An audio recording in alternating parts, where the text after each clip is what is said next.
We here at Unfiltered and Uneducated are sponsored by Dr. Mori. Come get your throat fixed today. 9 out of 10 strippers recommend having Dr. Mori treat your throat. Side effects may include choking. Hello, ladies and gentlemen. Welcome to the Unfiltered and Uneducated Podcast. I am your host, Dr. D, aka Thunder Cheeks, aka Doc, aka D. I go by many, many titles.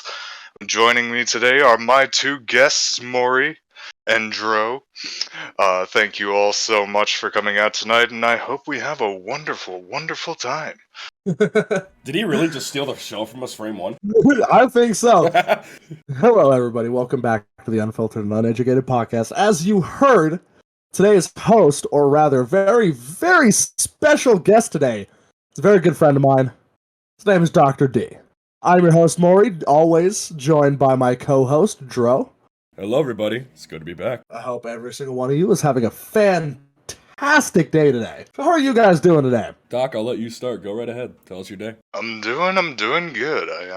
Enjoying my day off. I had to go get some blood work done. Just your sort of typical, like the doctor's like, hey, you haven't had any tests done years. You wanna just make sure your body's alright? And I'm always like, if I don't know, then I don't think I'm dying. But if you tell me, then I'm gonna assume that I'm dying. So I finally went out and got all that done. And when I put my arm out, they were like, "Oh, sweet, you got good veins." And I was like, "Hell yeah, let's get this done. You don't have to poke me 100 fucking times." You know, I feel like there's a really thin line between somebody complimenting your looks or your voice or your height or whatnot, and somebody complimenting something that, wouldn't really be socially acceptable to compliment.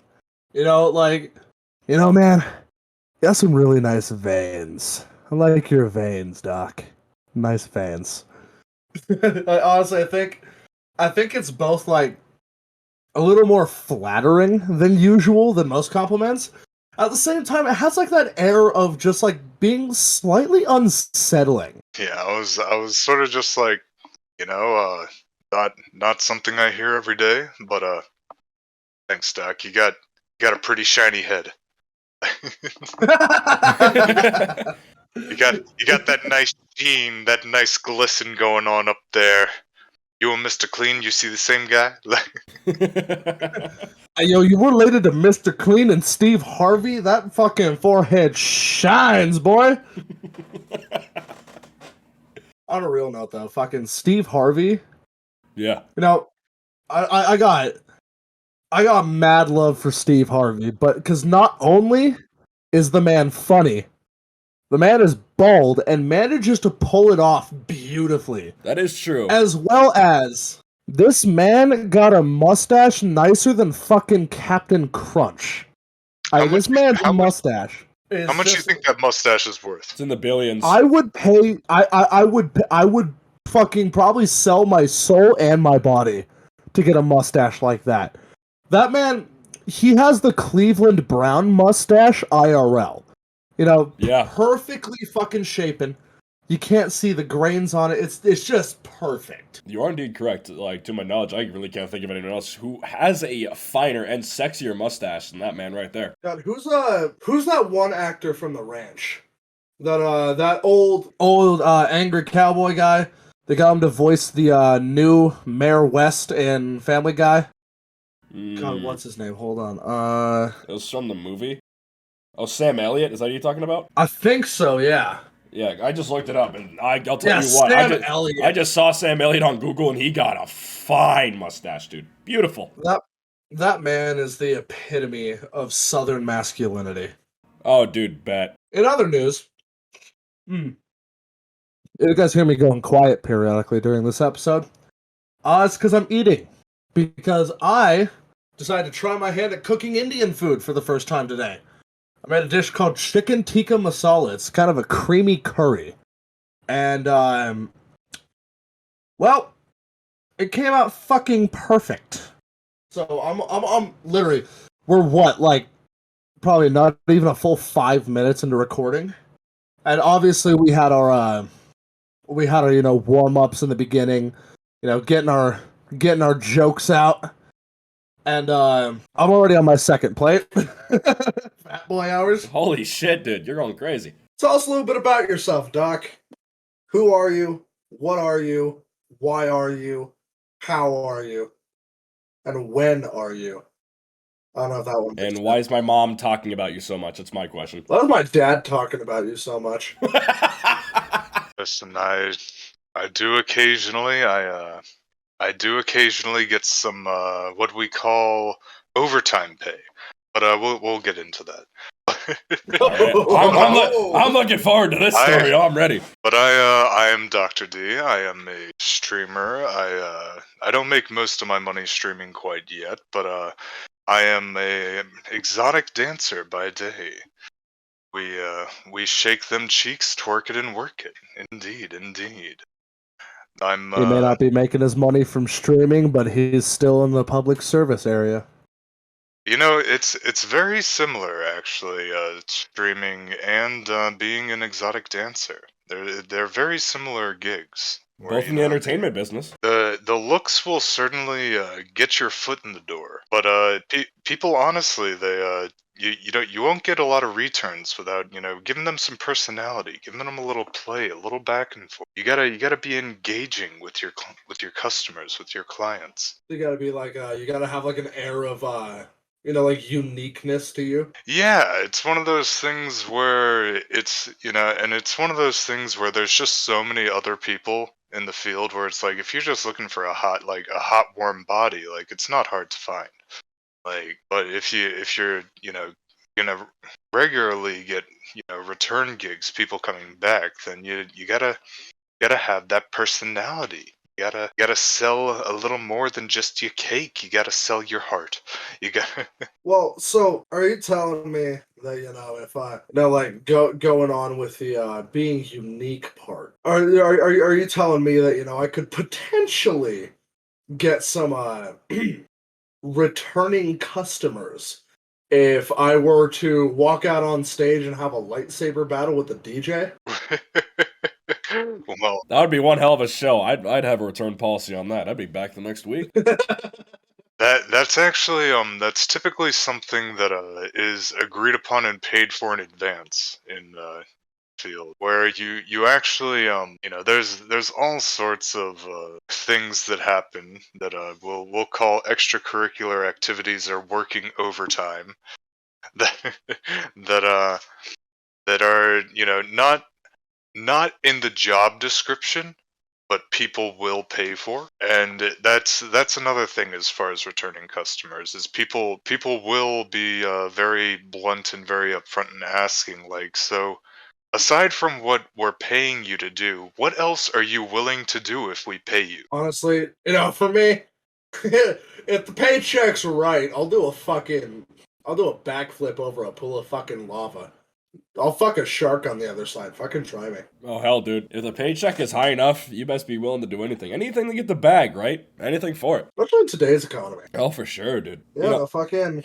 How does a beloved public servant, such as yourself, Doc, get into the streaming gig? Like, what really brought you to stream? So I actually I started streaming a little bit after I was in rehab. I was in rehab for I had a very terrible drinking problem for years. Literally, it was tossing my life pretty badly. And while I was in, a lot of people told me that I have a voice for radio. And my immediate answer was always, well, radio is fucking dead. I'm not gonna make any fucking money in radio. But, streaming, I've always enjoyed games. I love engaging with people. That's the other big part as far as like live streaming and doing something where there's interaction, where there's the chat. Is, being able to engage with people, being able to get feedback in live time and, the back and forth is what I really love about it. And just anything that I can do to have a good time. And, I do my best to put out some positive upbeat energy for people. Sometimes that's providing a warm and comfortable environment, and sometimes that's providing a bit of spice into people's life. And so I do my best to please my clients. And you've already been doing this gig for, especially the exotic dancing thing, for a long time, and just going into streaming, you already had a lot of experience making people feel comfortable and making them feel welcome, and making it easy to always make people come back and enjoy the show that you present. Yeah, it's definitely a skill set that translates well. As far as, well, it's there are certain gigs where you'll be working with crowds, and there are certain gigs where you'll be working more one-on-one. Where, crowd gigs are usually like event shows, or, bachelorette parties, bachelor parties, private bookings, stuff like that. But so there's a bit of a mix between the one-on-one and the crowd shows, and these are both, they're very different gigs as far as where you need to have your attention, how much you're going to be talking, but there's certainly skills that like easily translate over to streaming. Oh, definitely. Yeah, definitely. Well, first, let me congratulate you on going to rehab, getting your help, and getting out, and turning your life for the better. Takes a lot of willpower. Takes a lot of strength to not only admit that you have a problem, but to go and seek out help for it. So and come out successful as well. You've done a really great job for yourself. So yeah, just first off, let me just say congratulations on that. Very, very admirable to do right now. Especially, this day and age, with the world as it is, and with, humanity's mindset as it is, just, big accomplishment on that. Other than that, though, I gotta say, on the platform we stream on Reality, I'm one of the biggest names there. I used to be the biggest name. Then I took a break, then came back and everything changed. But, when you were first starting out, I think when I first heard your name, Doc, you were at like probably 1.5K. I think probably 2K. When your name first popped up, had one of my regular viewers come in. They're like, "Hey, you should check out this dude named Dr. D." I'm like, "Huh." At first, no offense on the slightest, I thought that was the most cheesy ass stereotypical fucking name of all time. I thought you were just one of the other random Joe Schmo schmuck fucking adult streamers. Let me tell you, my name is by itself a litmus test for susness. Wow. It is the immediate litmus test for susness. Well, I definitely got an F on that test. Okay, I kind of had the same impression when I first heard your name. I honestly, when I first heard it, you probably around like what are you at now, Doc, on Reality? We just hit 6.1K. Yeah. So I think when I heard about you, you were roughly at pretty much around the 5K area. Because when I first heard your name, the only thing I could think of was some scrawny, skinny-ass 15-year-old boy that is really down bad for getting bitches, but there's not a fucking chance he's getting any. That's the type of name, when I hear that, that's the only thing I think of, is the guy who thinks he's tough shit, but is a fucking bitch. But then, it's pop into your stream, right? And then I hear your voice, and I'm like, am I gay? Pause. I'd question myself for a second. Who is this man? And why did he make me feel this type of way? I remember when I first joined your stream for the first time, a good amount of people in your chat start freaking the fuck out. Like, oh shit, it's Mori. Holy shit, Mori's here. Why is Mori here? I think, funny enough, the first time you joined one of my streams, I wasn't even there. Yeah. I think it was going to the bathroom or something, and I came back and I was like, "What the fuck are all these people freaking out about? Who the fuck is Mori?" And then I was like, "Oh." And you were going to the I think you were either in the bathroom or you were going getting food, something of the sort. But so I joined, and I'm like, this was probably about a week after I first heard your name. Curiosity just kept eating in the back of my head, because if my community is coming to me about this person, because it was the same thing happened with Dro, fucking very, and even with Murdoch too. Murdoch was a bit of a special case. Everyone knows Murdoch is my best friend, but Murdoch was a bit of a special case. But when people come to me telling me to check people out, because we're in episode 3 at this point, if everybody couldn't tell, I'm an asshole. A And lovable asshole, though. Lovable asshole. I'm a very direct, very accepted asshole. So people don't really come and bother me for shit unless it's, I guess, relevant, not only to me, but to my views and what I support. Yeah. So, and it was my direct community, like people who have my icon in their name. They came to me, they're like, yo, you need to check out this dude. And, you know, if people have the balls enough to tell me to go check someone out, 9 times out of 10, I'll probably fucking do it. But then I heard the name Dr. D, and I'm like, yeah, no, fuck that. But it just fucking away in the back of my head. I'm like, what the fuck is it about this dude? Like, why the fuck am I actually inclined to go and, you know, see who the fuck this person is? So, eventually, after about a week, I ended up popping into one of your streams. It was just dead silent. I'm like, alright, this is about what I expected. Don't know what I expected. Wasn't this, but pretty damn close. And everyone in the chat's just fucking going buck wild. Just anytime I join a stream, it happens. People are like, oh my fucking god, it's Mori! I'm like, hi guys. And I actually asked them, like, so, is this the stream? And then right as I said that, you came back. You came back, I think you're like, oh, I feel better now. And then your avatar moved and stared at the screen. And you like were reading the chat for a sec. You're like, what's going on, guys? Who's Mori?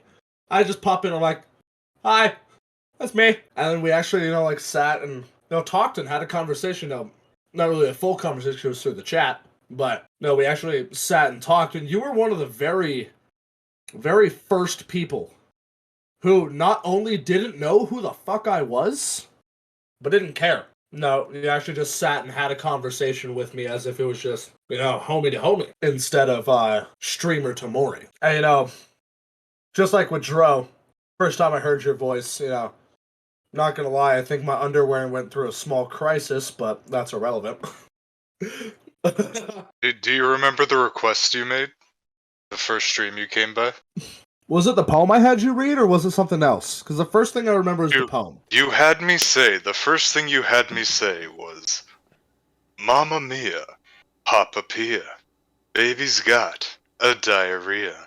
Yeah. was the first thing you had me say. So Doc has a special type of stream. The way, obviously, listening to his voice. God, it's sexy. I'm what you would call a verbal prostitute. Oh, definitely. I mean, you already got the exotic dancer, and you got the voice to match to make any regular person fall to their knees and pray to you like God himself. Watch it, heretic. I'm sorry. Yeah. So, like, as everyone listening can hear, this man's got voice. This man is almost as smooth as the underside of my balls, right? And so he does streams where where if you donate points or coins of a certain amount, he will either do or he will say something that you request him to say. And it sounds stupid, but fuck people, go for it. And I can't exactly say that. Can't exactly say that those people are stupid because I fell for it.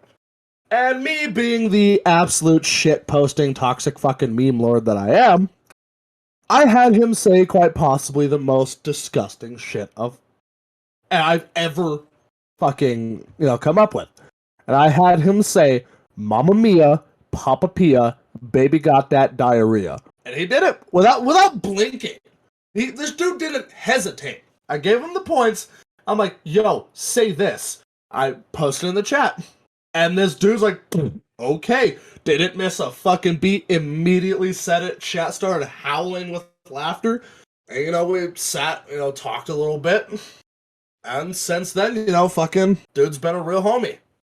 I gotta say, Doc is quite possibly one of the realest dudes I've ever had the privilege of meeting online, and that, fucking gotta say, It's quite possibly the greatest meme of my lifetime to be able to say that our friendship blossomed from diarrhea. Indeed. Only the truest of friendships start there. Only the truest ones. Yeah, no, Doc's got kind of a niche kind of stream.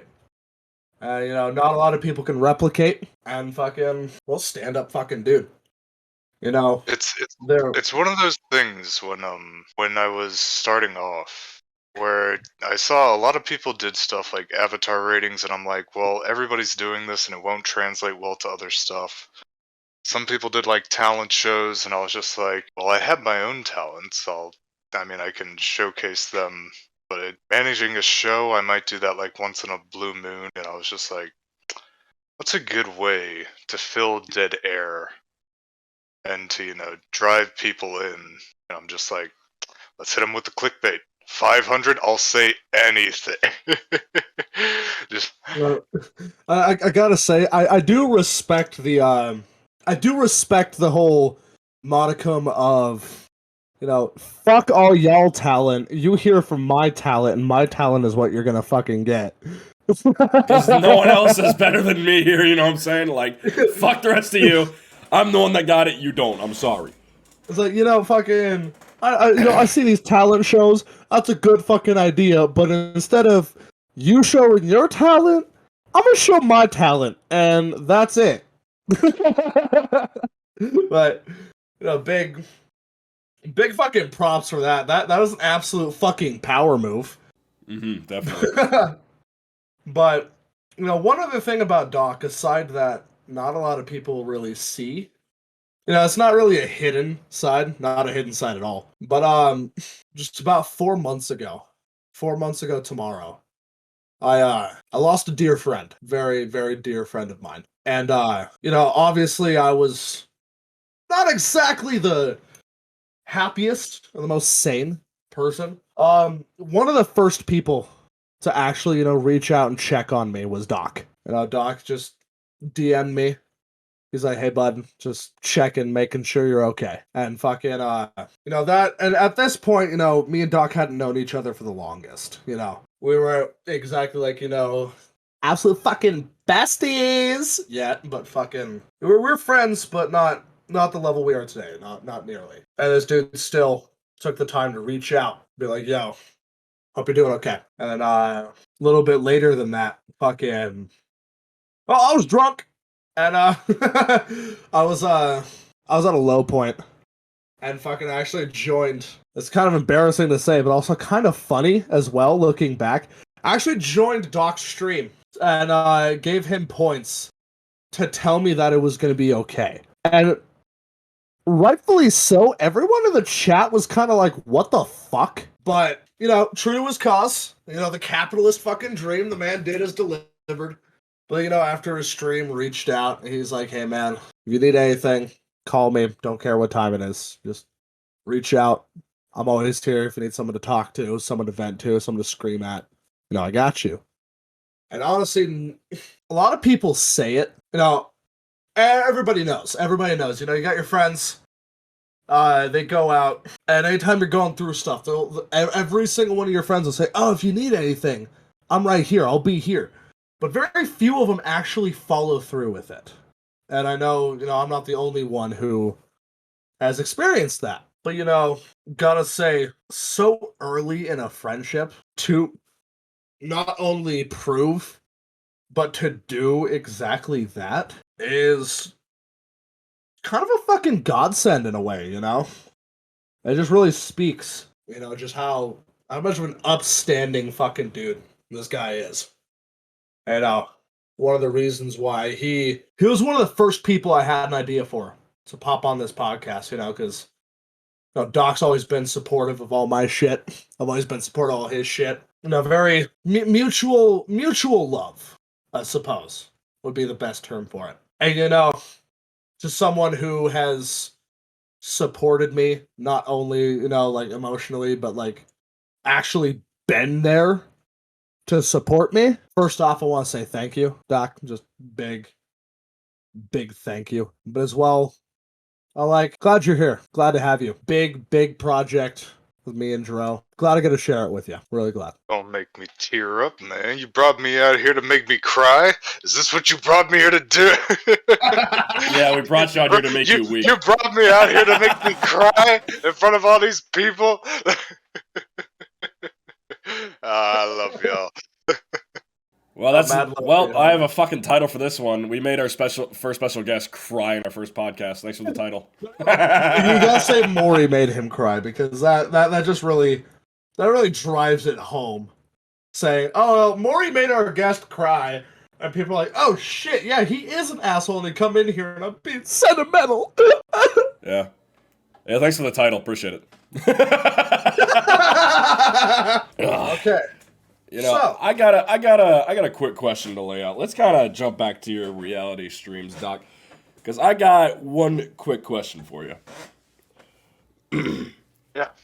What is by far some of the weirdest things people have given points for you to say?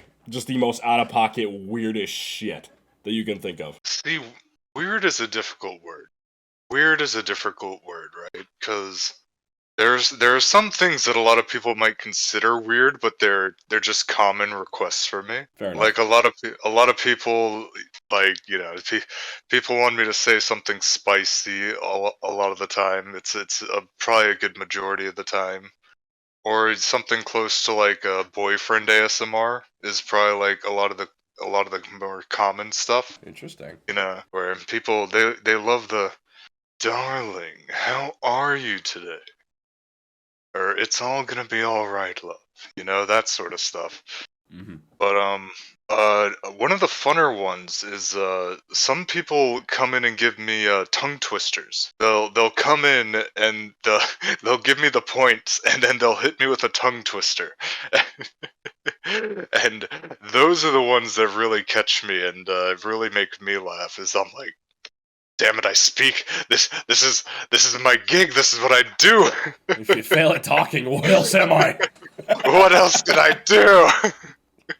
And so those are usually the really funny ones. Yeah, we've had stuff like that. We've had, you know, sometimes people just ask for ridiculous stuff like what Mori had me do. I've had some people ask for certain like anime phrases like Yamate Kudasai, you know, stuff like that. Oh boy. or the classic One-chan Daisuki. You know, there's all sorts of stuff that people will ask me to say to the point where, like, when you say the word weird, I'm just like, what part of what I do isn't already weird without context? Well, I mean, you are right. That definitely is true. I guess let me kind of rephrase the question is, has there ever been something that someone asked you to say that made you almost disgusted or feel uncomfortable? It's more so a matter of who is asking. Because, like, if I can look at, like, who's asking me to, like, say something spicy, and I'm like, this is obviously a child, I'm just like, no. No, that is not happening. Yeah, Dro, you really gotta remember that you just asked that question to someone who flashes his ass for strange men for once. Well, I mean, yeah, that is true. That is true. I mean, I guess when you're in that field of business, you're doing that sort of thing. Pretty much what is weird for, I guess, the average person is normal for you. Because, I mean, it's one of those things where there's a certain level of acceptance you have to have. Like if you're gonna be a porn star, right? You're gonna have to accept the fact that minors are going to see your content. You're not making it for them.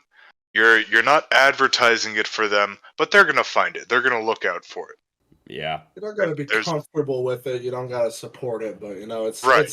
It's something like you have to accept that it's gonna happen. You can't stop it.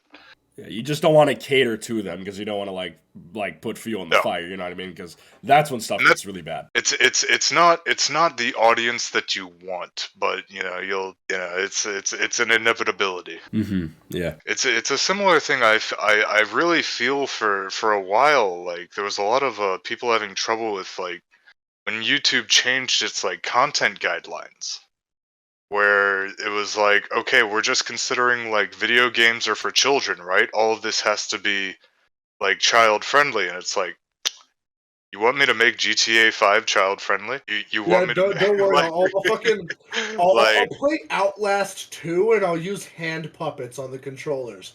We'll make Outlast 2 fucking child friendly. Yeah, we'll play Mortal Kombat, and instead of blood, we'll replace it with fucking confetti or sprinkles. Sparkles. So, like, fucking... Okay, like... Have you guys ever played Rainbow Six Siege? Yes. They actually did something kind of like that for an April Fool's joke, like 4 or 5 years ago or so. I think I might know what you're talking about. I think I might know. Where they fucking made it so it's like, where all the operators... they're called, or like toy soldiers or little stuffed animals. Yeah. And you have to go rescue Mr. Teddy. And all of the bullets are sparkles and all the bullet holes in the walls are flowers. And when you knock out another operator, they explode in sparkles and sunshine instead of blood and gore. But it's like, what do they expect? Do they expect game developers to start adding fucking child-friendly mode, making everything all nice and sparkles like that, or what? Yeah, like when you pick up a hooker off the street of GTA, you're not, doing the nasty or getting like some head. You're feeding her a Snickers bar, you know what I mean? Something like that. Yeah, when you go into the back rooms with the Dr. Double D. That's totally not a parody of anyone. When you go into the back room and close the curtain, they just they feed you a bowl of mac and cheese instead of mac and cheese. It turns into a cooking show. I'll tell you what, Doc. I'll give you $20 to make me a bowl of mac and cheese. Oh hell yeah! How much milk you wanted it? Oh, I like it thick. You like it thick? Oh yeah. I use thick. See, like with Kraft mac and cheese. So I'm weird as shit, right? With Kraft mac and cheese, I don't use milk. I just add a little bit of extra butter, and that's it. Really? That's all I fucking do. I don't add milk because I fucking hate fucking cheese soup. Okay, so my brother Cody, right? This fuckhead will literally take a fucking half gallon of milk and pour the entire fucking thing into the pot with one box of mac and fucking cheese. And you will literally sit in the corner of the living room and fucking slurp that shit. Like it's fucking soup. And he doesn't understand that is the most revolting fucking shit. Your mac and cheese is meant to be thick and creamy. Like Doc. I mean, like real mac and cheese. Please put your brother in the nearest mental asylum. He cannot walk amongst his people. Dude, I've kicked the shit out of him multiple times. Okay, so funny story. This is entirely unrelated, but it has to do with my brother. So the funniest fucking thing that we ever did. So me, him, and his stepbrother went to I think it's kind of impertinent to say we're not blood related in a sense. It's a really, really weird thing to explain, but that can be explained at some point. But he's my brother. But so me, him, and my stepbrother, or his stepbrother, for my brother's birthday, we took him to Elitch's, right? And so he's, compared to me, he's not exactly the largest human being. He's quite average sized. And we went on a ride called the Octopus Spin, right? It's a big spider fucking ride where the whole center spins, but also the individual cars. It's like as well. It's like the teacups, like the teacups going up and down essentially. Like the teacups, but it's suspended in the air, and it goes. Well, both spins go really fast. The teacups, you can send that shit to mock fucking Jesus. I've done it before, and it's funny as hell. But, the other spin is, kind of slow and leisurely. This one, both of them are spinning at fucking fuck you miles an hour. And, it doesn't have seatbelts. All it has is a bar that, clamps down on you. And that's it. And, it clamped down, and it was built for a man about my size. Right. This tiny-ass motherfucker's in the seat next to me. This thing starts spinning really hard, and he almost flings out of the fucking seat while we're about a good 50, 60 feet in the air. Like, we're high. Like, it's like a Tower of Power heights. We're like halfway up. Tower of Power is like 200 feet, but you know what I mean. This fucker is bouncing around. He's holding onto the bar for dear life. He lifts out of the seat. Split-second fucking reaction.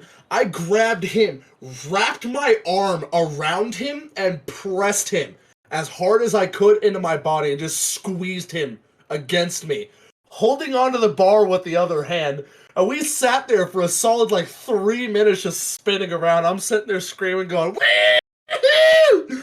And he's just fucking, clammy fucking palms gripping the bar.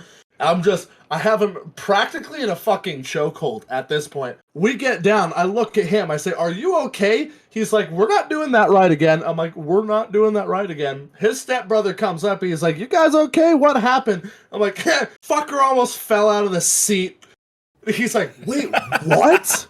So I explained to him, I'm like, yeah, obviously there's no seat belts, all there is a bar. He's tiny as shit. Fucker almost flung out of the seat, so I had to fucking hold him down the entire time. Needless to say, to this day, he refuses to go on rides that don't have seatbelts or bars that actually press down on him and that will hold him there. He adamantly fucking refuses. Even with his daughter. Him and his daughter. He took his daughter to a water park. She's my goddaughter. Took her to a water park. And they went down a water slide. Like one of those inner tubes. But it was not really that steep. Because it's for little kids. She's only 2. Uh-huh. And he actually searched around and caused a big ass fucking fuss. Until the employees brought out an inner tube that had handles. Really? Actually. On a ride built for 2-year-olds, really? Yep. I mean, I understand he's scared, but I feel like that's a bit ridiculous. I'm not very scared of rides. For myself, it's just that I know I get too motion sick. I love a good thrill. I've done cliff diving and whatnot, and I love that rush. Holy shit. I cannot sit through a whole roller coaster ride without feeling or getting sick to my stomach. Yeah, I feel you on that. Uh-huh. I can I can't do roller coasters back to back. I can do 3 or 4 over the course of a day at the amusement park. They gotta be spaced out though. I have to go on the Mind Eraser, go get some water, eat myself a roast turkey leg. Then we'll go on the Thunderbird, get some more water, have myself another smoked turkey leg. Mm-hmm. We'll go to the arcade, we'll go to the water park, we'll go on another roller coaster, I'll have another smoked turkey leg. Then we'll go on another roller coaster, I'll have another roast turkey leg, and then we'll go. But I share that same sentiment, Doc. It's I've launched out of planes. I haven't gone cliff diving. I refuse to do that. I refuse to have solid surfaces in close proximity. I've jumped off cliffs into a lake, but if we're talking wingsuit type shit or paragliding. No, I'm talking more like cliff diving into the water. Yeah. Oh hell yeah! That I can do, definitely. I love that. There's this funny moment when you're diving from high up enough where your brain makes this acknowledgement that your body should have hit something by now. You know what I'm talking? Where you've been free falling for a while and your brain just hits this moment of, I should have hit the ground by now. Why am I still? And then it's just right in the water. It's I see. I take guilty pleasure in watching people flail as they're falling. I like watching people belly flop. I like watching people fall flat on their back. I like watching people go face first. It's like watching kids fall off of bikes. I can watch that shit all day. It's funny as hell. There's actually a sport. It's European, I think. I don't know if it's Swedish or Norwegian. It's something. It's European. I don't want to be racist and say it's something and be wrong. It's European. And it's called death diving, where you dive off of like a 20-foot board, 30-foot board, up way high in the air, diving platform, in the stupidest ways possible. I actually watched a dude fucking jump off, spread his legs, and hit a fucking Superman pose. And like hands on hips, Superman pose. And hold that pose until he hit the fucking water. I'm just now being informed by the live studio audience here that is Norwegian. Norwegian death diving.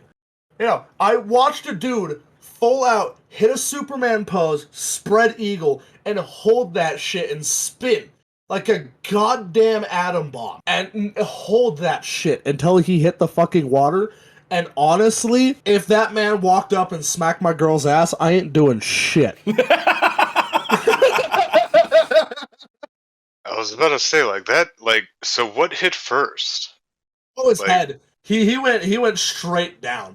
Let me actually see if I can find. It's like if you're diving from high enough and you hit that water and you don't have like the right angle, the right form, you're gonna kick yourself in the back of the fucking head because that water is solid when you first hit it. Yeah, I've actually never done something like that, but I would love to do that at some point. I'm not really much of a thrill seeker. I've never done anything like that. I've gone on a few roller coasters in my day, but like nothing crazy. I don't got any really like. I found the video.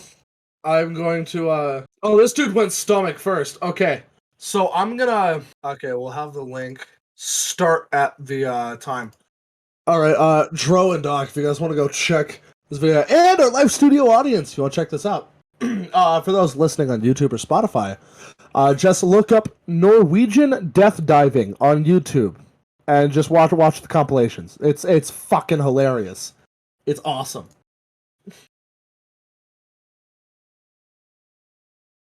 This dude hits a fucking Superman pose. And bam! This dude doesn't move until right before he hits the fucking water.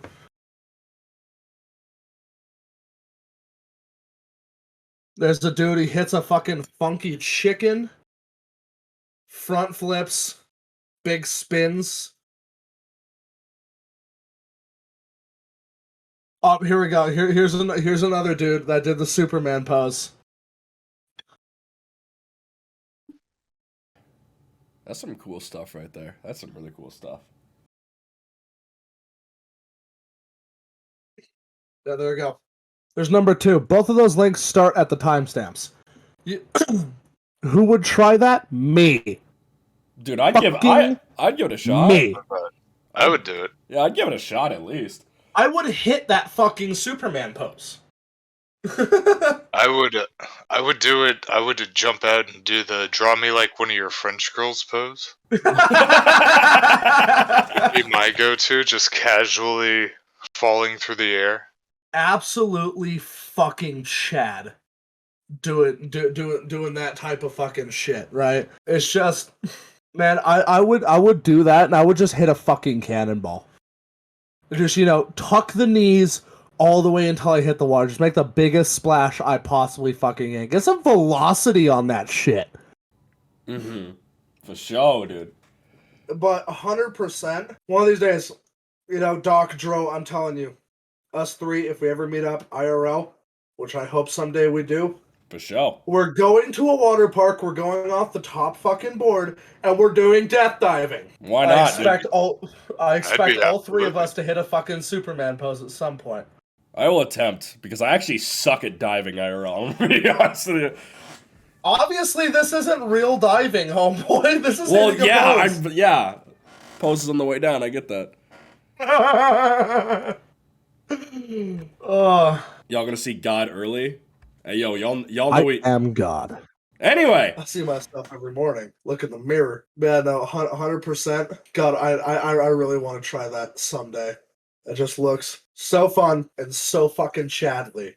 Right. God, honestly, I think the only thing I've ever seen more Chad than that is in fucking animes. Right. yeah. Because obviously in anime you can do more shit, you know, like straight up fucking like fucking just for a fucking example, you know, in Full Metal Alchemist, how fucking Lieutenant Armstrong and the butcher dude, the teacher's husband, they had an entire conversation just by flexing. Yeah, Armstrong is certainly Chadley, but I'll still say probably the biggest Chad that I've seen in anime so far. It has to go to Escanor during his day. Oh, hell yeah. Fucking Escanor, fucking.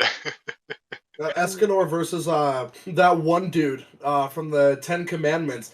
He's like, why isn't my commandment working on you? Do you not hate me? He's like, why should I have any animosity towards someone obviously weaker than me? All I feel is pity.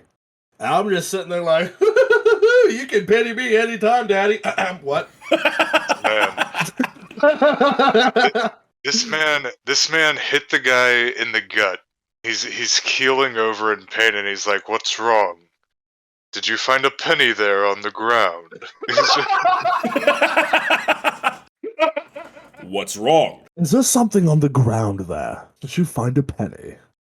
And just like the end of the fight, where he's just like, "Your darkness swallowed up my son.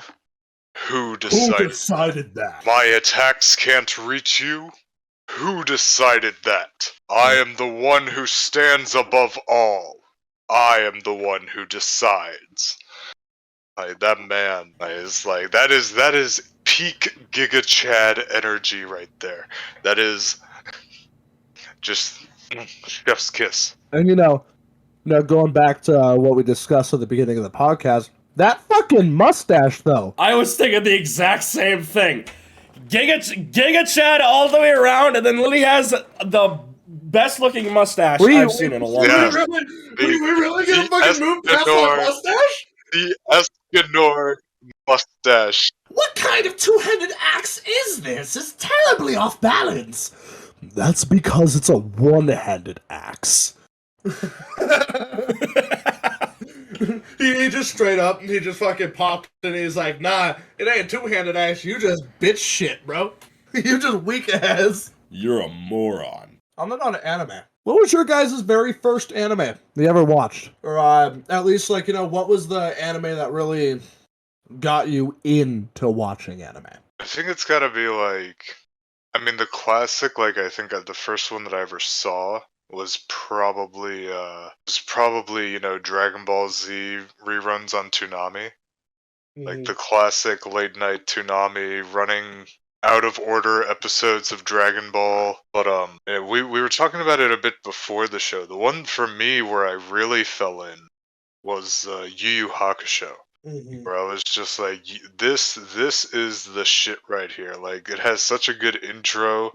Like, fucking, and they don't do this anymore in anime, which is frustrating. Where like, they didn't all just have the same fucking outfit all the time. Like, I'm pretty sure, like, everybody but Hiei had, like, multiple outfits that they would wear depending on, like, the season and what they were doing. Yeah, but honestly, like, no, with fucking Hiei, though, if it ain't broke, don't fix it. That fucker was dripped.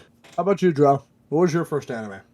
First anime that I've ever watched, same as Doc, dude. I grew up watching Dragon Ball Z, Dragon Ball Z Kai.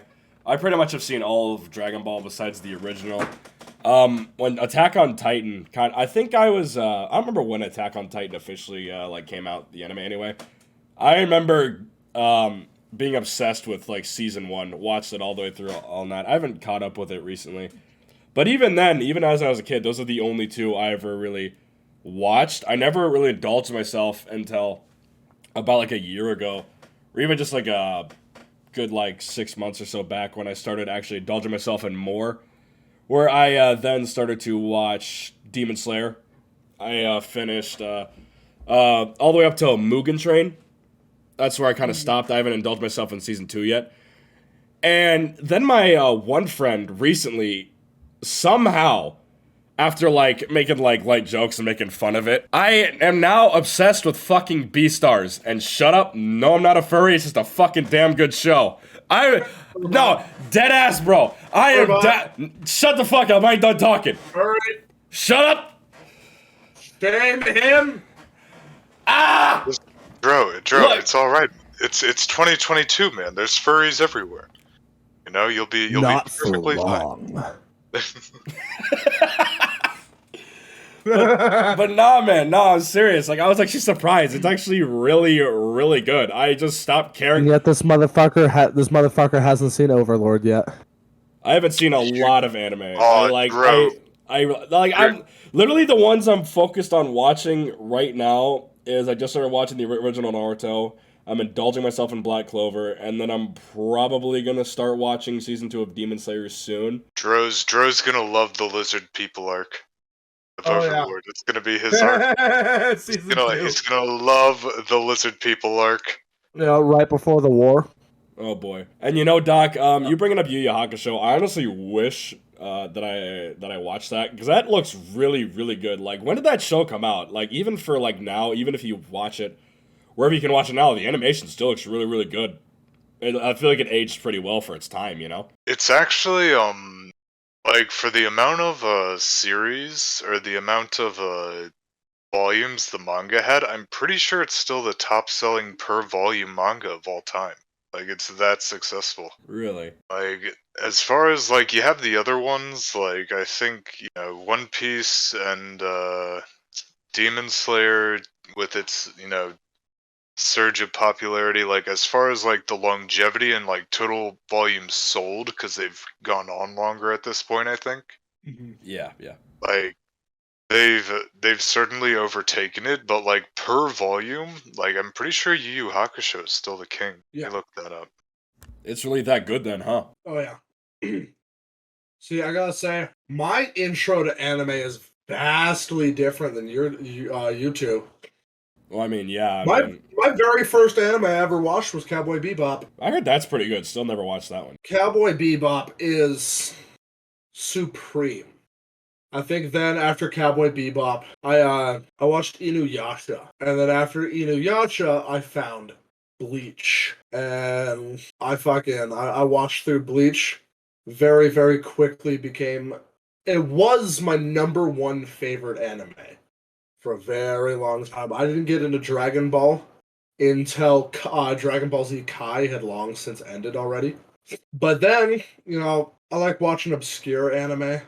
You know, ones that have like one season. You know, I haven't seen Black Clover. I haven't seen Fairy Tail. I do not like Attack on Titan. I've watched seasons 1 and 2. I don't like it. Fair enough. Fight me.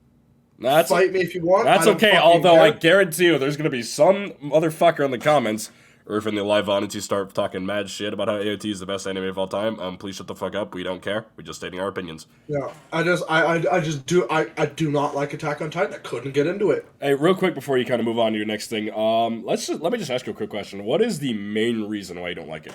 Just real quick. 2 reasons actually. Okay. One is because of how badly it's bandwagoned. I Fair enough. That's why it took me so long to watch Demon Slayer. I didn't watch Demon Slayer until about a month ago. I've only watched season 1. Haven't watched the other 2 arcs yet. But hey, you like Demon Slayer, right? It's a good show. Yeah, it's a pretty good show. It's pretty damn good. I like it. Mm-hmm. And mainly because people fucking tell me that I am... people tell me that I am the fucking real-life embodiment of Inosuke. Yeah, it's pretty accurate. Eventually, after I watched it, I'm like, these motherfuckers are actually right. God damn it. Mm-hmm. But second reason is it creates cliches and then plays too hard on them. Like, we get it. A Titan ate your fucking parents. You don't need to remind us every fucking episode. Oh, dude, Okay. you know, now that you say it, you're not wrong. And now it's like, And fucking, I think the Titan shifting is cool and all, but at the same time, I also think that everyone else that can't Titan shift is fucking idiotic as fuck. Because why the actual fuck are you gonna send a few hundred fucking little twig fuckers with fucking grappling hooks and puny ass fucking swords when you literally have a fucking god standing right behind you? Send his ass in there. The fuck are you doing? And they really try to play it off as a, like, you know, kind of like, I guess, you know, take this term with a grain of salt, obviously. I guess they try to play it as more real than most anime, because, you know, a lot of characters die, a lot of people die, you know, shit changes on a dime, and I can appreciate that. It's literally just, you know, Game of Thrones, but with tits. yeah. Animated tits. Sorry, Uh-huh. forgot Game of Thrones has plenty of that. but so fucking like, I like that, but at the same time, with how hard they're focusing on trying to have their universe stick to, I guess, fantastical realism would be the term for it. They really, really, really create a whole lot of fucking anime tropes that they violate almost every fucking episode, and it's stupid. I literally found myself yelling at the fucking TV almost every other episode, saying, "What the fuck are you doing?"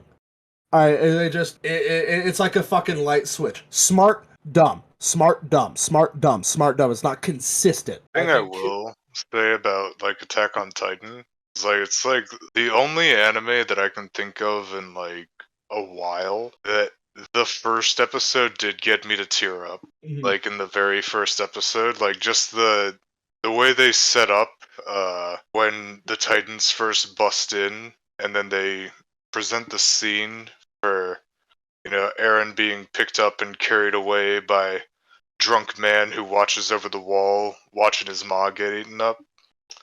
Mhm. It's like that is nightmare fuel of being, you know, in a position where you have to watch somebody you care about, you know, come to Yeah. harm or be killed, and there's nothing you can do about it. You're not powerful enough to do anything about it. You're not in any sort of position to do anything about it. You just have to watch. Like that hit me. Yeah, it really. Like, I do agree with that. They did an excellent job setting that up, I think.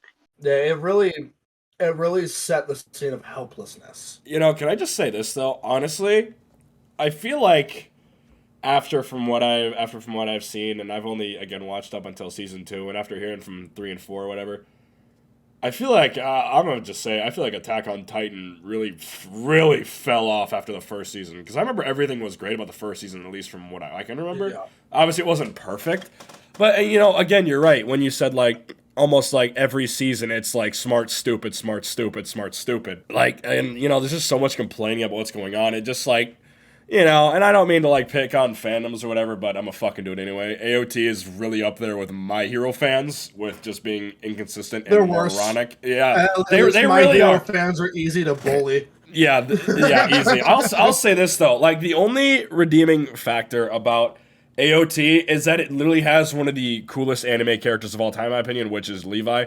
He's the yeah, like he's basically just he's like the only smart motherfucker there for the most part, and then Eren is just fucking emo as shit now. Listen, Levi just falls into the camp of he is the new Sasuke Hiei Itachi.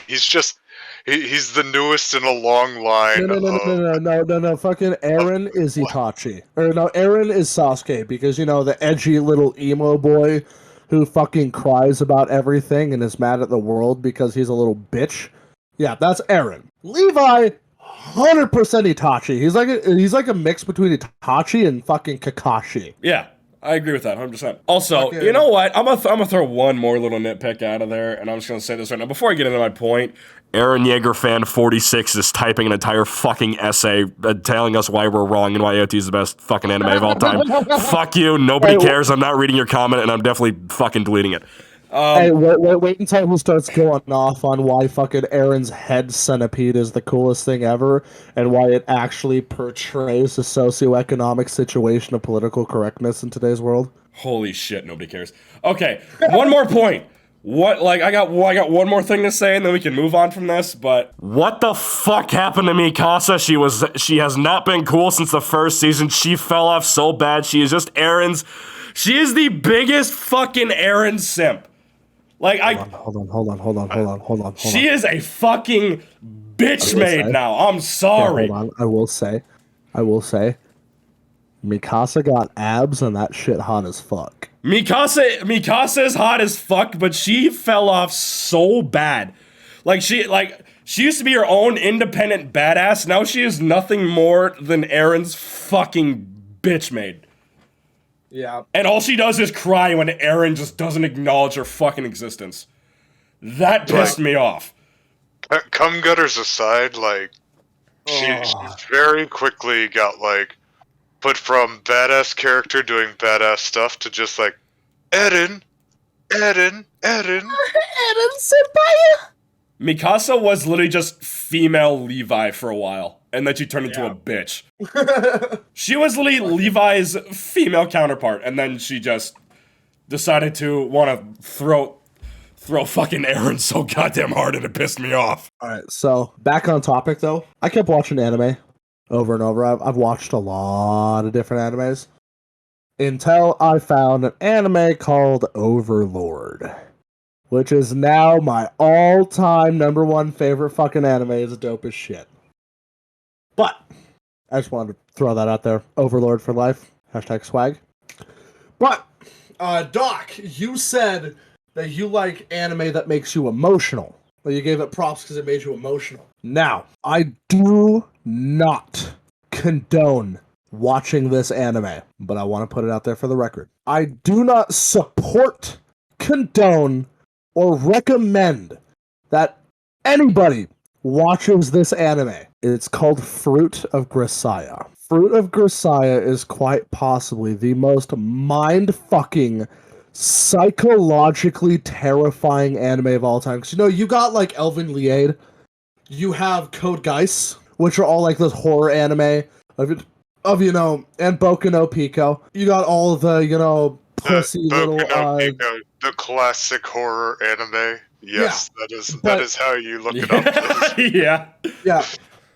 All those are horror, oh, blood, oh, scary, oh, murder, ooh. No. Fruit of Grisaya is psychological horror. It attacks your innate primal fear.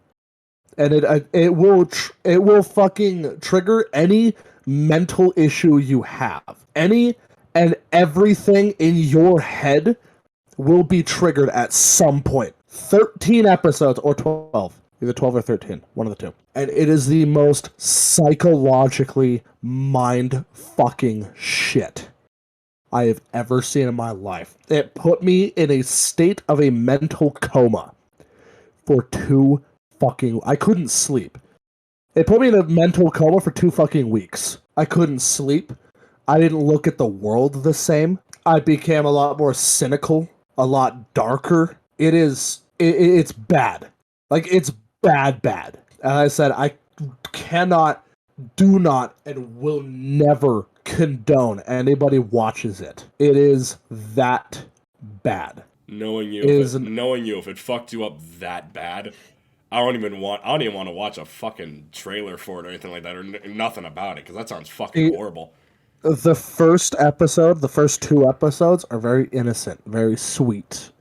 Starts off as your usual kind of high school harem anime where MC is a slice of life, maybe. It's kind of slice of life harem, kind of.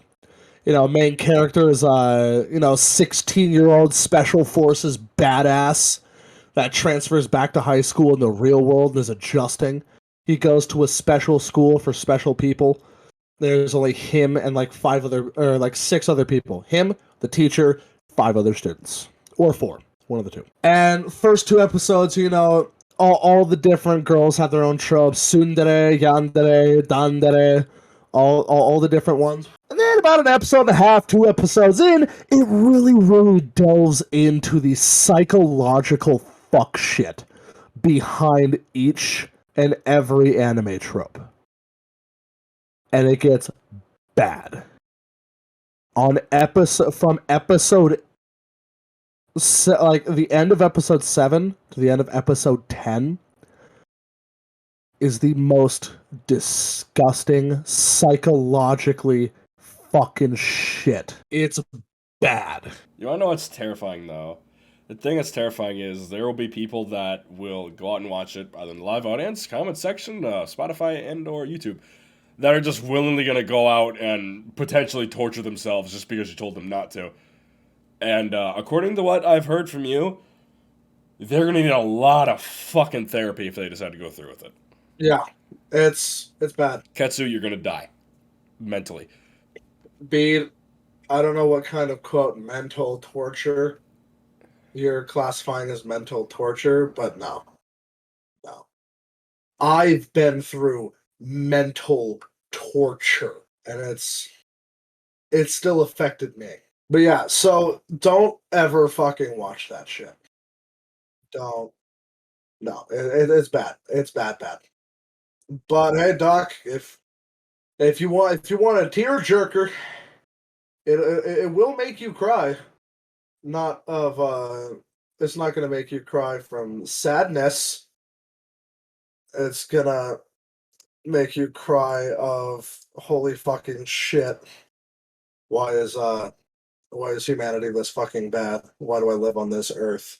What have I become? Oh, I do always love a good tear jerk session. I love jerking to tears. You need a little of it in your life. Yeah.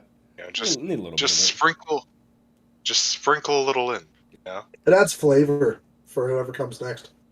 Pun intended. it. You know, actually, I think I remember at the near the beginning of the podcast, I believe, Doc, you mentioned something about overtime in your line of work. Oh boy.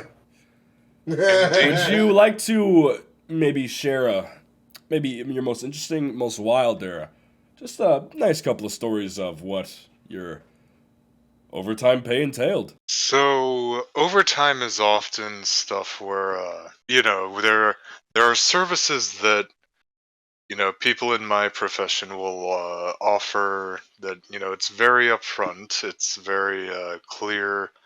This is what we do and this is what we charge for it. And then there are things where it's more it's individual. It's more customer on customer basis. Usually people will throw a suggestion at you and a price tag attached to it. For me, the one that always gets me is the couples. You will have I've had this one couple before come to me, and it's quite literally it's somebody offering to have me perform for their wife, and the husband just wants to watch. Oh. And that's that's the sort of stuff that we typically call extra credit or working overtime. If you're talking, if you're catching up with somebody who you haven't worked with in a little while, oftentimes they'll ask like, "Hey, so did you get any overtime last week?" Stuff like that. And because pay is inconsistent, as it is in most service fields, where you might not get picked a lot on a certain night. You just might not be the type for whoever's coming in that night. But so extra credit or working overtime is how a lot of people make more money in the field. And personally, I'm one who I'm a very I'm a very cautious man myself. Right. Where I'm fine with getting my hands dirty, we'll say. But other than that, I'm mostly, I'm willing to do stuff like work with my hands, massages, stuff like that. But it is a common thing amongst people who are in the line of work that I am, where people assume often that strippers are just people who want to be prostitutes, who just don't want to be labeled as prostitutes, and that's not what the job is. But you can find people who are willing to, but that's not entirely what the job is. Now, Some of us. are you one of those that you would say where you are willing to do that, or would you say that's your? I mean, you said you're cautious, so how do you personally feel about doing it? So to me, it's like I said, anything with my hands, I am pretty open to. Anything that would require me to get a test afterwards, I am fairly strongly against. I've received offers in the past, most of which I have turned down, because it's one of those things where most people will try to sell it to you, like, "Hey, this is like a one-time thing," or you're the first person I've ever asked to do this, and it's just like, I don't believe you for 2 fucking seconds. I don't believe I'm the first person or the last person you'll ask to do this. Right, right. Like, but no, it's one of those things that they don't tell you a lot when you get into the job. It's just sort of it's a real float or sink type of environment. And some people will be a lot nicer as far as like teaching you the ropes and what to expect than others. And then there are some people who just view everybody else as competition. Mm-hmm. As far as like that, well, if they're hiring you, they're not hiring me, so I'm not going to make my money and stuff as far as that. But some people are much better about it. It's always good to be in good relations with the other dancers that you work with, because if your buddy is working a group and he might not be the type for somebody who's in the group, they might recommend you or get you a job that way. And so it's all sorts of familiarity stuff and understanding. But yeah, there's all sorts of requests. People always ask for all sorts of stuff. Long term, I can't be a stripper forever. Sadly, I'm hitting what we would call stripper retirement age, where Really? where yeah, I mean, there's tons of guys each year come in audition. They're freshly 21. They've got all the time in the world. They just got done with high school would be like 3 years ago for them, and they were doing sports, whatever. Constantly have all the time in the world to pump iron. There's only so much you can do for so long, but I do have a retirement plan. I do have a stripping retirement plan where eventually I want to open a dance studio. Ooh. I'll get around to that eventually, where just a place to teach other up and coming male strippers, and I want to call it Dance Inspires Love and Fitness Studios, or DILFs for short. Fucking perfect. That is awesome. Perfect I marketing. gotta say, when you said retirement plan, I thought you were meaning you were just gonna go take your clothes off at a retirement home. But Oh, honestly, God. I like this idea better. Just fucking throwing it back for grannies. Hey, grannies feel Listen, grannies feel too. All right. Yeah. You gotta Grannies moisten have up the desert. grannies have those deep pockets, man. Oh, they do. Well, they definitely do. They don't got nowhere And else to go, dude, except just throw money at you. They got I'll tell you, they have deep pockets and even deeper skin flaps. Oh boy. I'll tell you, it's typically the older women who are much more handsy than the younger women. Like, as far as, because like I've given dances for men and women, and Mm-hmm. women are typically where they get handsy is more above the waist. They want to touch like the arms, the chest, but occasionally like the pat on the bum. But men are much more, they'll try go straight for the ass, grab your junk, stuff like that. But the old ladies, they have no boundaries. Let me tell you, they they are they are the ones who will go straight for putting those dollar bills in your G-string. Oh God, that's something right there. They They want know to what they want. Mm-hmm. They know what they want. They're gonna fucking get it. Mm-hmm. So I imagine all your most wild performances all have to do with these older women. Like, how old did you say these women are? Like, probably like maybe like 40 plus, or even like older than that. Yeah, I'd say like probably for like those kinds, they're usually like mid-late 40s. Mm-hmm. And of course, there's, bachelorette parties where when you arrive, they're already like deep in the sauce. And it's just, you don't know what to expect most of the time. What you can expect is a hand in your fucking thong. That's what you can fucking expect. Probably. Yeah, well, it's, there are some who, they turn really red and they clam up a bit, or they give a little squeal, they the little yee the woo girls, and then there are the ones that are just like, I paid for this, let me grab that ass. Like, I tell you what I can expect is 2 inches later tonight. I got my pocketbook. I'll write you a check. Oh man. It sounds like a very profitable profession. it's a bit of a mix. So it like I said, it really depends on.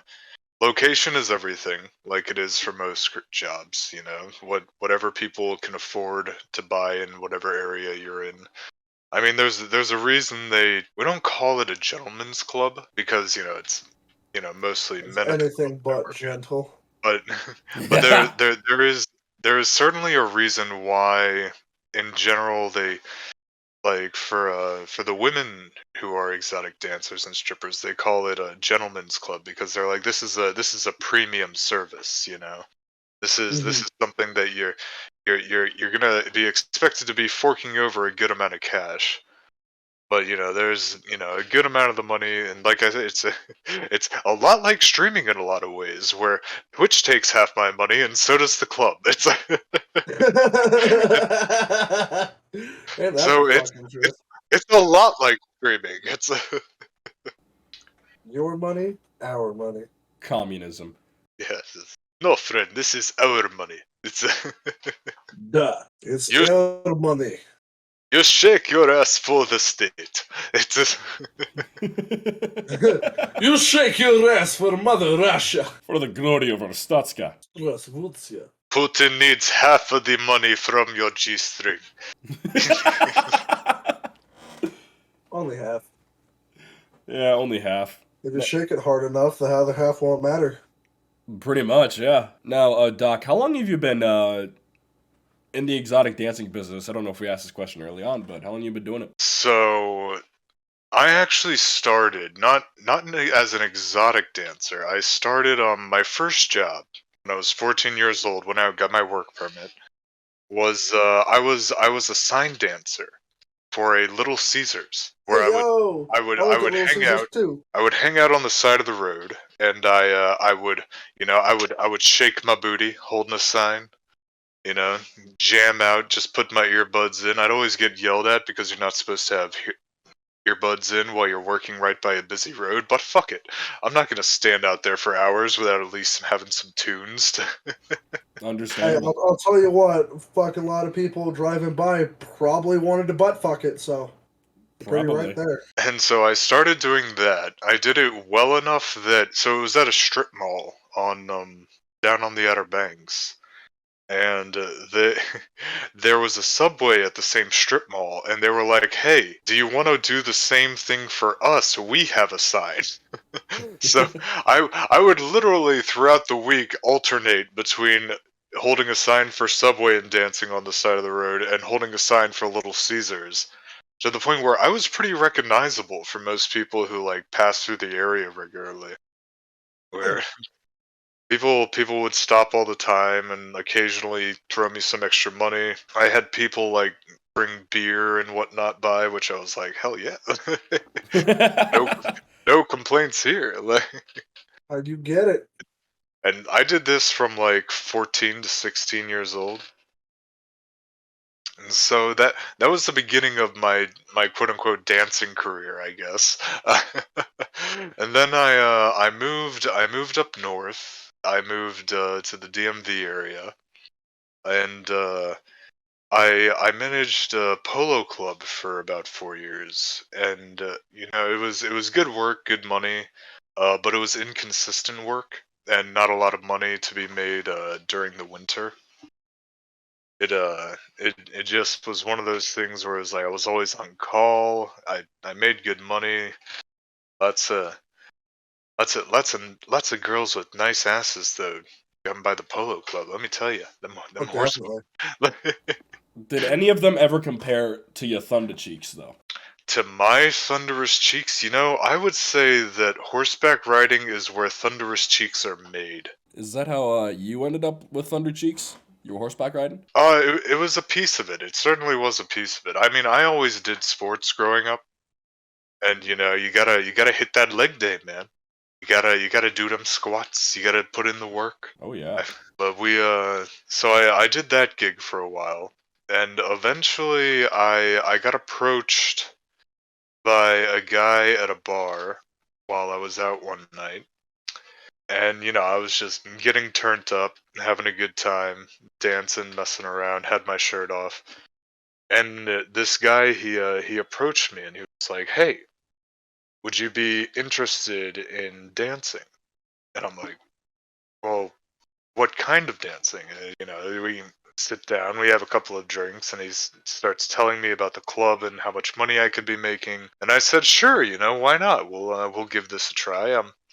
I'm literally gonna become that person stripping their way through college that everybody jokes about. But that is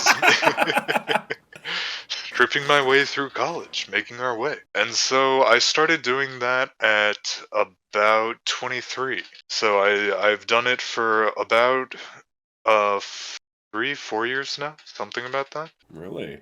So you got a lot of experience. Yeah, I'd say so. It's you had to work your way up.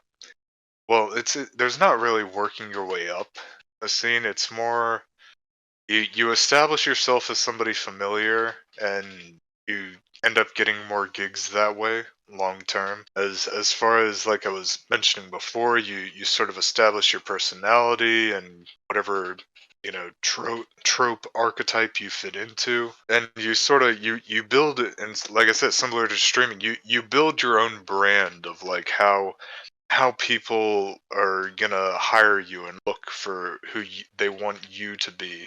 Like I've done being a cop, I've been a construction worker, butler, a cowboy, Dr. D. I've been a priest. I've been, the angel, demon are very common, Greek god. During the holidays over the years, I've been Santa, I've been a reindeer, and I've been an elf. Alright, pause. Pause. How the fuck do you request a stripper Santa? With a clear conscience, how the fuck do you request a stripper Santa? Are you fucking kidding me? Whatever brings in the money, dude. I don't know. People got some weird shit going on. I mean, realistically, what it turns into is going from having a hat on, a jacket, and some suspenders to just having a little red G-string. Is the set and the hat. You keep the hat on, but that's essentially what it turns into. Jesus, that. So somebody's asking for what the D stands for in Dr. D. And I always give the same answer to this question. Is the D stands for about 30 minutes to an hour. It is. That's pretty good numbers, honestly. Like that's pretty impressive. Yeah. It's not even a bad number. Like that's pretty darn good. Yeah, I'm not putting my 2 cents into this. Let's save that for another episode. Oh, we've heard the story. Yeah, we've all heard that story, Mori. We've all heard that one. Wait, have you heard it, Doc? Yes, me and Dro were there. Yeah, we were both there when you told us. I forgot you were there, Doc. Damn. Yeah, I know I was up in collab. Maybe Doc was in chat. You know, I don't know. I don't. Was Doc up with us? Were you up on stage with us, Doc? Probably. I think so. Yeah. Pretty sure I was up there. No, I can already see a lot of comments like, I never heard that story. Please tell the story. How about we save that? How about we save that for the the Patreon or the OnlyFans whenever that comes out? You know what I'm saying? We'll save it for then. And if you want to support my OnlyFans, go ahead and check out the Scientific Institute of Malpracticing Personnel, or SIMP. Join and become a simp today. You know, that's actually a pretty good question. Do you actually have an OnlyFans, Doc? I was working on making one. I need to get back on it this year. I stopped myself last year because it was like right at the end of like the tax season, and I was just like, I don't want to have to add this into filing my taxes. I'll just do it next year. And I just haven't gotten around to it. So is this something that you think you actually might pursue in the future, maybe later down the line? Maybe not right away, but sometime soon? I think the thing about making an OnlyFans is today's OnlyFans is what SoundCloud rappers were in 2010. Yeah, I can see that. It's just so oversaturated. Mm-hmm. And plus, I have a lot more fun just doing what I do with streams, taking requests, making people laugh. Like I said, the engagement is really what I love about it. Oh yeah, definitely.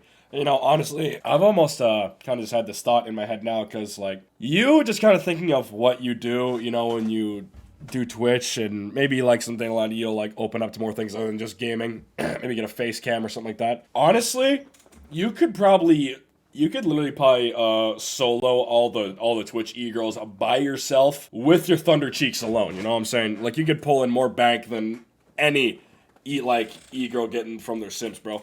I'm just saying. I feel like you could solo Twitch with that ass. Yeah. Hey, Doc. Can I donate you $17,000 so you can get a hot tub? Get them hot tub streams going. Let's get it. Alright, what if I want to see my homie fucking both hot, wet, and steamy? Belle Delphine, step aside. You got competition. Bro. Oh, she's back, by the way. Yeah, I actually saw it on Twitter, bro. She's back. Yeah, dude, I fucking tweeted about that. I'm like, she coming back for the bag, dude. Dude, she started running out of money, and she's like, hey, look, I'm gonna need about like another few, probably tens of millions of dollars from you fucking losers on the internet. Dude, so she fucking pulled up. She fucking Belle Delphine pulled back up to Twitter. She's like, I'm gonna need about $350. I'm gonna have to bring my A game. She's got her gamer girl bathwater. But if have you ever seen Tropic Thunder? Ooh. I know what you mean. No. The commercial reels at the beginning. Oh god. Oh boy. I'm gonna have to bring that booty sweat. Oh, definitely. We're gonna have to sell that booty sweat. Well, I could see you being sponsored by like an Old Spice commercial, Doc. In all honesty, man, honestly, I want to see. I just want to see Doc and Terry Crews in the same room together. I think I would. Oh no, that's one hell of a fucking collab, dude. That is one hell of a collab. I just want my own G Fuel flavor called Thunder Cheek Booty Sweat.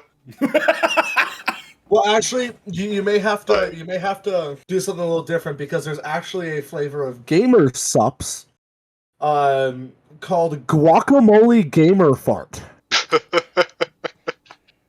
Oh my god, that's guacamole gamer fart 9000, and it's fucking delicious. So Mori, what you're saying is you eat ass? I mean, it's 2020. I'm not saying I do. Who doesn't eat that? But I'm also not saying that I don't have scars from claw marks on my scalp. Oh, okay then. We'll just It's like, believe that as it is. I can't tell you how disappointed I am when I ask somebody like if they're kinky or they have any kinks, and they're like, "Well, I like when somebody eats my ass," and I'm just like, "This is like bare minimum. This is like." Yeah, you're not special. It's like you could be so much more, and this is what you settle for. Like this is like pinky toe in the water is what this is. Yeah, pretty much. I mean, especially if you're just like an average like person of just any qualification. I feel like eating ass is just on the resume, or should be from the start. You know what I mean? Oh yeah, fucking. And it's like if you've eaten some pussy Oh, and you're really digging in there, you've eaten some booty whether you meant to or not. You know, I It's think going- you're like- definitely right. Oh yeah, for sure. Okay, hold on. Like- So While you're Yeah. in there, Hey there, you lovely viewer. Are you having trouble throating? Are you having difficulty getting it all the way down? Inhaling some inches, if you will? Well then, do I have a special man with a very high-class PhD for you? Have you ever heard of our wonderful Oh, no. throating doctor, Dr. Mori? If you have a terrible gag reflex that needs fixing, just call, insert random number, and he'll fix you right up. You will have no problem whatsoever, and your gag reflex will disappear. Hi, I'm Dr. Mori. I have a PhD and am the world's leading specialist in surgical throating. Come on by. You have a pesky gag reflex you're trying to get rid of. You trying to impress your friends. How many bananas you can swallow in one go? Come check me out. We accept all forms of insurance and other forms of payment. Thank you. We here at Unfiltered and Uneducated are sponsored by Dr. Mori. Come get your throat fixed today. I just fucking made that up on the spot. Imagine coming back to that. That's like, maybe we'll use that as a commercial break at some point. Who knows?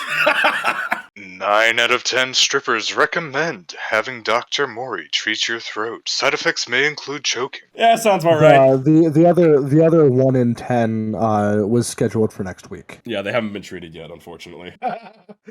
I think that's probably a good place to end it, don't you think? Is that literally the clip we're gonna fucking end on? Just that right there? Probably. Well, I guess that'll about wrap it up for today. Thank you all for tuning in into Unfiltered and Uneducated once again. We're happy you stuck around for another episode, and more will be on the way. And as always, it has been me, Drobot, your wonderful host, also our other host, Mori. Hi. And we'd also like to thank our very special guest to this day, Dr. D. Thank you for joining us. Yeah, thank you for having me. It was a good time. At some point, would you have ever like to come back on the show for maybe a future episode? Yeah, sure, definitely. Just give me a heads up, and I can make time. Oh, for sure. Well, as always, thank you for joining us here today, ladies and gentlemen. This has been Unfiltered and Uneducated, and we'll see you next time. Bye, guys. Bye-bye.